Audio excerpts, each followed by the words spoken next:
NewsX, my name is Vineet Malhotra. More than a week after a hostage crisis erupted between Kuki and Naga communities in Manipur, 20 of the 44 people taken captive remain unaccounted for, with daily negotiations failing to break the deadlock.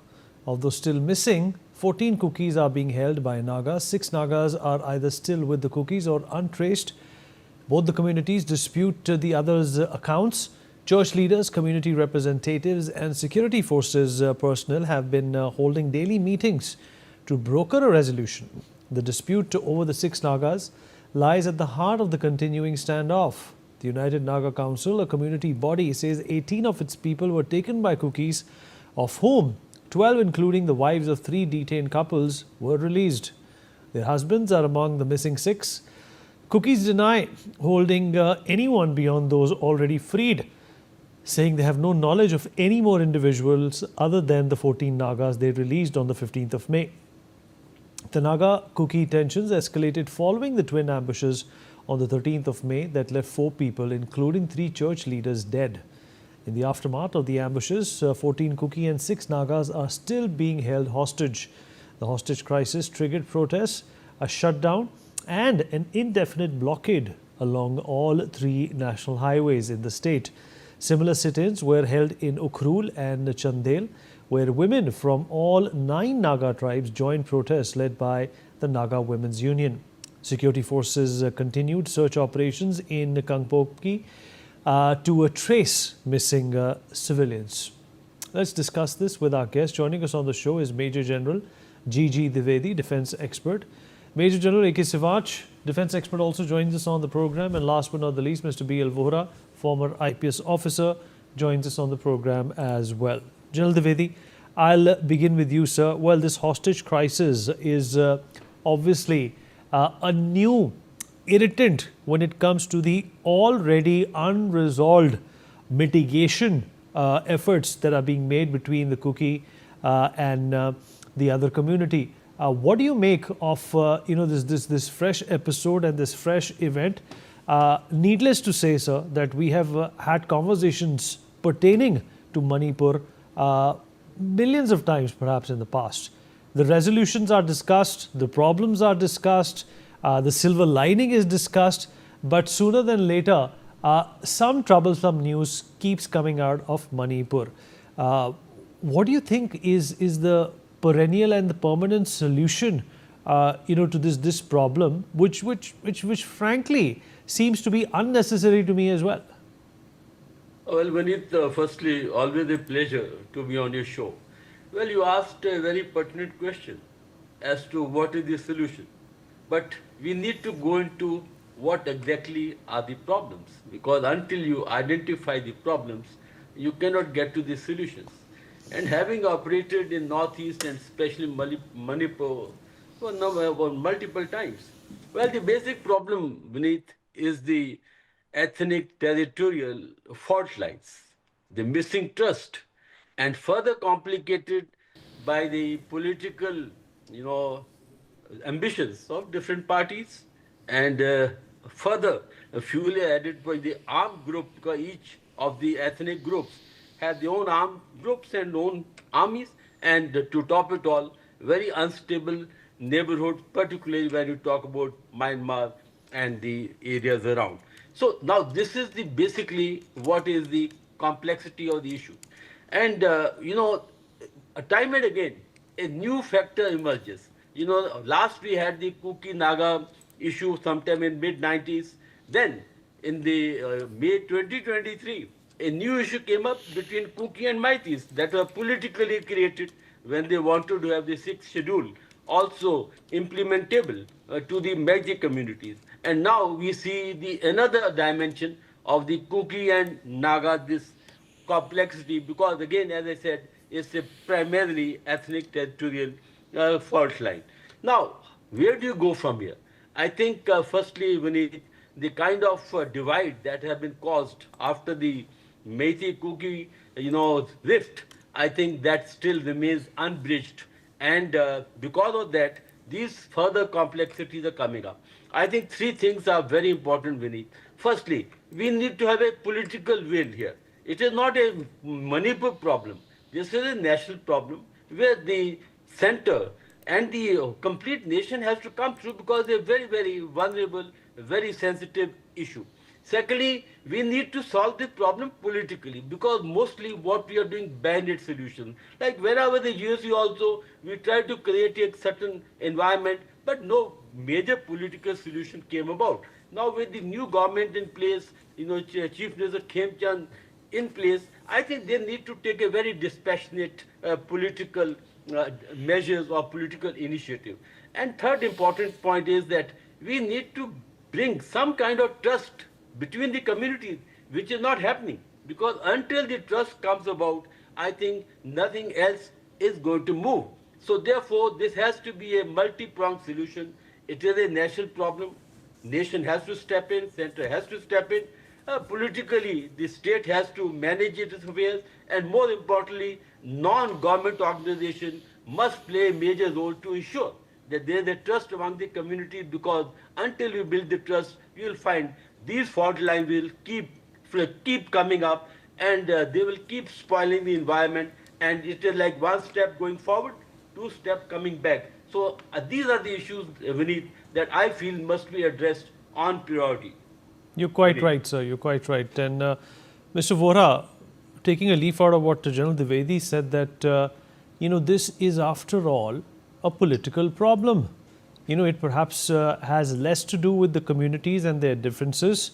It has less to do with the territorial affinity that these two communities have, but more to do with what the political resolutions have been in the past. Do you concur with that, sir? I totally agree with General Dwivedi. He's spot on as far as the solutions are concerned. But problem, see, frankly, is much more difficult. Manipur is the only state in the northeast, or for that matter, maybe in the whole of India, where there are three major communities living. Everywhere the groups are homogeneous. Look at Mizoram, or cookies, those Mizos are there. In Tripura, you have Bengalis and, of course, tribals. But that's a different situation altogether. Now, here, this problem is there right from the day that Manipur itself was born, first as a union territory and later as a state. Now, as you know, over the history, if you see for quite many decades now, when I first went there in 1980 as a DIG, then there were mighty insurgents who were holding the sway, and they used to be firing even in the streets of Imphal. Later on, these issues came up, Mathis and Cookies, and now, of course, Cookies and Nagas. Of course, they had earlier also. For that matter, what General Dwivedi said, absolutely right. It has to be a political solution. The government has tried. With the formation of the government, in the new cabinet, they have ministers from Cookies, they have ministers from Naga community, and of course, Mathis are there. And the present chief minister has started very well. Now, in this particular case of hostages, many have been released. Still, some are left. And I think the Kukizo community in their appeal today have taken a very, very mature stand, appealing for reconciliation and handing over all dead or alive to each other. So yes, finally it boils down to what General Dwivedi said, like it's a political issue, political solution is required, political will is required. Actually, having served in the government and dealing with civilians throughout my life, in the police is what one has to do. Political will is always very important. If there is a political will to solve a problem, it can be solved, it will be solved. And if there is no political will, if the political will is on the other side, the situation should become bad. Yes, it definitely becomes bad. Having served both in Manipur and Tripura, talking the northeast alone, in Manipur the situation still remains. In Tripura, when I was DGP, insurgency was sorted out because the political will was there. And there the political class, the CPM then and Chief Minister Manik Sarkar, you may have heard of him, a very good person who had the will to sort it out for the good of the people. It got sorted out. So I think that the government will have to work on those lines. Beneath. You're quite right. And General Sivach, let's also sort of delve at this from a reverse psychology point of view. Who benefits the most by having this, community and this area and Manipur volatile and vulnerable and violence-ridden all the time? Is that going to perhaps be the correct question to ask, sir, if you are looking out to solve this problem? Who does it benefit? General Sivach? There seems to be a problem with your connection, sir. General Dwivedi, if I can come to you, sir, with the same question. It's important to understand that if this is prolonged for so long, somebody wants it that way. Absolutely, Vineet. There are forces which are inimical to the India as a state and Indian stability, and they always try to derail the process whenever there's some kind of major peace initiative is on, or when we have taken certain, steps forward. There's always some elements, and which of course are not only perpetrated within, but they have a lot of outside support because outsiders have been interfering with the Northeast. And many times the problem have been actually triggered by the forces across. And as we know, that there are any number of such elements operating. We know that the ISI has a deep footprint in Bangladesh. Then the Chinese at one time had a lot of interest and they used to fund and support these insurgents. Then we have the Myanmar issues. So the point is, we need the complexities are both internal and external. But while on internal we have full control, on the external we have to be very watchful. So once again, I say that three very important steps. We got to stabilize internally. And this political solution can come about only when there is a fair play. Because the last government under Benin, they are playing the mighty cards and that didn't work. And that in fact spoiled the whole environment, rather vitiated the environment, because there was never a problem between the cookies and the Maitis. So therefore, I think that both the center and the state have to play fair and ensure that all the three community, what Mr. Vora brought out, get an equal share, equal stakes. That's point number one. Secondly, we need to see which are the inimical forces across from the outside. We have to be very, very watchful. And third point is we have to see the Northeast as an integrated whole, how it can be a bridge to the Southeast Asia, how it can be, fructify a forest policy. We got to have a policy. Unfortunately, Vineet, we don't have till now a very clear Northeast policy. Until we have a strategic vision, until we have a very cogent policy, I think if we are addressing only as a band-aid solution or only nitpicking, that's not going to work. It's a national issue, must be tackled as a national priority, and therefore we need to look at both internal, external, and the development issue, and also how we can use Northeast as a window to the Southeast Asia. Vinny. Mr. Vora, same question to you, sir. Who wants this to continue? Many people wanted to cut. The drug lords, number one. China, Pakistan, Bangladesh, and even Myanmar to some extent. They want it. All the insurgent groups, they want it.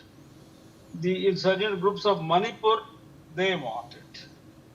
And many people, in this country we have enemies inside also. Many will be happy just to destabilize the present political party in power. They'll go to any extent. So these are the people who will benefit. But talking of China, long-term interest, very long. See, they had earlier trained even PLA in the 70s. At that time, the PLA means not the People's Liberation Army. Here, of course, they had Manipur, they had their own non-insurgent outfit, PLA, and led by one Mr. Sheshwar Singh at that time. Then you recently recall, see, there were some foreigners who were caught with drones. They came to Mizoram, went over to the Manipur boundary. You remember one Ukrainian was there, and then some six some other nationals were also there. I'm forgetting their nationality at the moment. The many people who have interest in the Northeast. And of course, chicken neck is another major issue in the Northeast concerned. Now, fortunately, in all other states today, things have cooled down, except Manipur now. This remains the only boiling pot. And I think the way General Dwivedi mentioned, same thing, see the political will, lot of effort, even at a diplomatic level, is required. Proper fencing with Burma is required, definitely, with Myanmar. The talks have been going on for 5 decades, I know of. Now they decide, but somehow on ground it is not happening. So that needs to be done. More was an international kind of border, you know. There were some agreements that 20 kilometers either side people can come and go and have trade, people living in the border population. That was, of course, held back for some time. So there's a lot on that front, the diplomatic front to do. And of course, in Burma, we have been trying to have friendship also, have roads connectivity to Thailand and all. There's a lot to do. But many people benefit. And I mentioned drug lords at the top. This Kuki Maithi situation arose because of the drug lords. Because when Myanmar, they found it difficult to cultivate poppy, they came out to Rachanpur, the next kith and kin, and they also joined, the locals also joined. And when the government came to know of the foreigners, when it tried to locate them and try and deport them, unfortunately, the High Court judge, and of course, he did not say give ST status to Maithis. He said government may consider, but that was deliberately manipulated, misrepresented, and violence was brought about by the drug lords, and of course, others joined into anti-national elements. So this is the situation. It's a difficult situation. It has been going on for decades. I think government has to, like we have taken action, resolute action on Naxalites now. I think these people here also, we should handle the situation in such a way that gets sorted out once and for all beneath. Right. General Dwivedi, let's also look at solutions. We have elaborated on the problems as well. Once again, it's important for people to see what are the solutions here. Political problems, political will, obviously some hidden agendas and ulterior motives to keep Manipur backwards and keep the people fighting between themselves so that they can be denied any kind of a progress. But what are the solutions here, sir? Sure. Vineet, I think one issue which I could not flag, but I wish to flag now, is the nexus that is existing between the militant groups and the political parties. Because whenever the GOC, there are three groups operating. The Maithi group, UNLF, PLA, had the support of Maithi community, the Maithi political parties. Then the Kukis had the support of the Kukis, and Nagas, of course, had the support of Nagas. So one is that we need to take a very clear stand that we need to break this political militant nexus. The second point is we need to take an integrated look at the development of the region. It cannot be just in pieces and nitpicking. We have to take a total look. As I said, we need to have a very clear Northeast policy, how its development is going to take place, what are the security issues, and how we are going to connect with the larger Southeast Asia region. And the third point is we need today, when we look at the borders, it's not just border policing, it's the border management.